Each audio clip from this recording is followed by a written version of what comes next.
point, me and Kiki and Caitlin were gonna go up the mountain.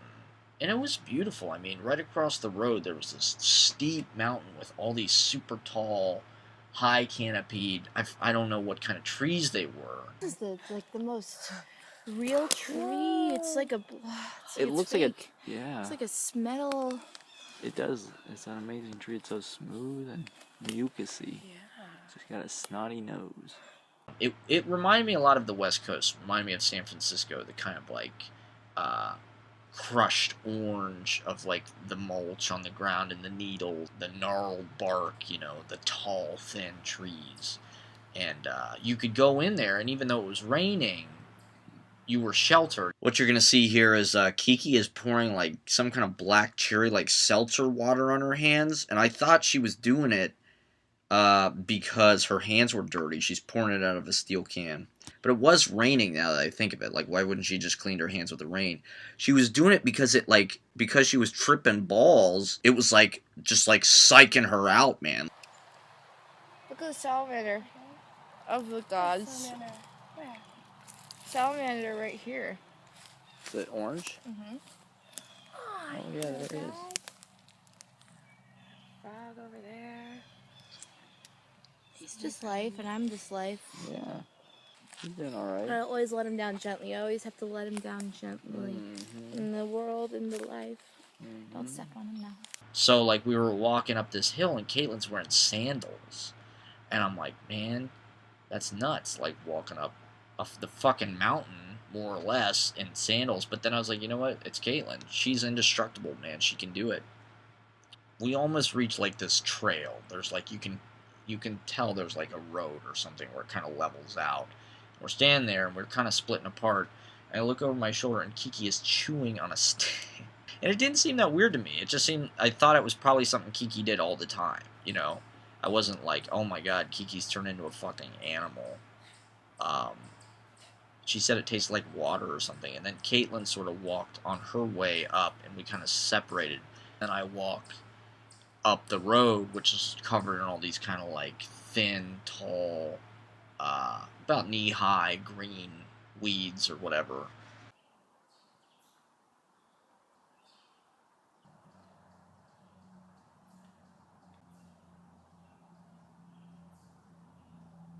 I feel like this wasn't a dream I had.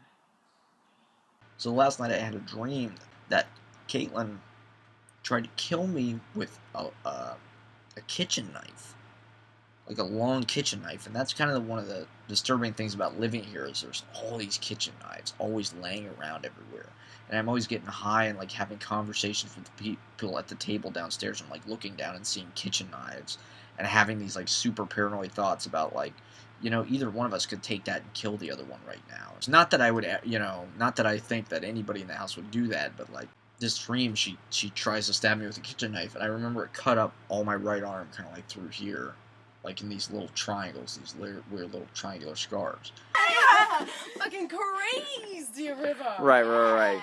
And I You're the dig crazy that, river. like, We're the lazy river. Right. Yeah. In that, in the lazy river, is just like that love, because you are such a loving person. Yes, Matt, thank you. Thank you. right? And that like radiates Right. out of you in this like, in this space. Yeah. And every time I've done Adderall, oh god, that sky though. Because that isn't sort of my norm. That's something that I so enjoy. Yeah, exactly.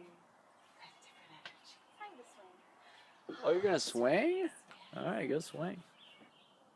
So you were like seeing shit yesterday.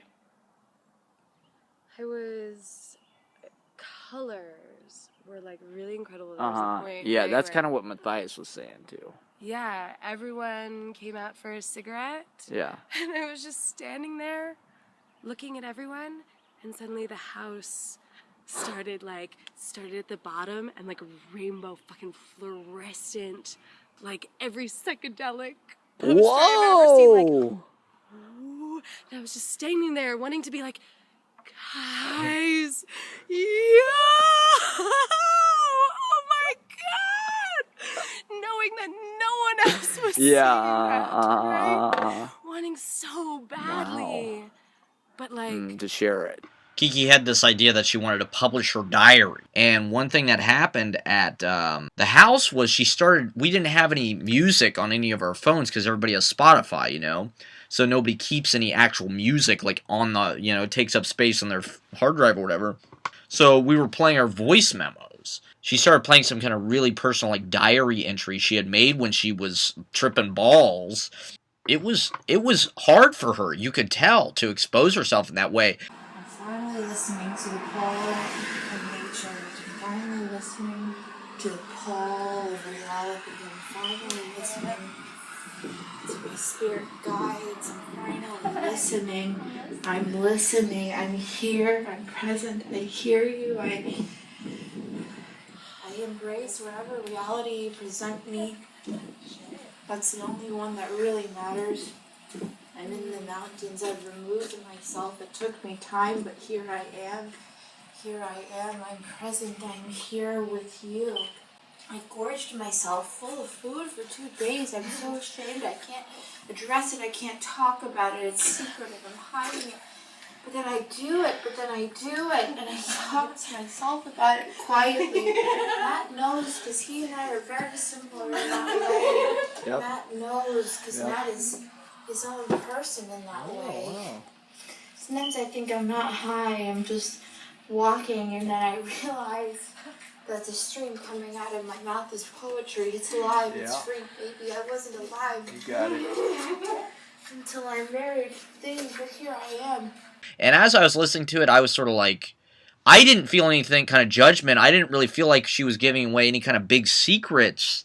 But it was also because, like, I have this show, and the show seems like a total transparency kind of thing, where I'm just kind of, like, showing you the x-ray of my entire life.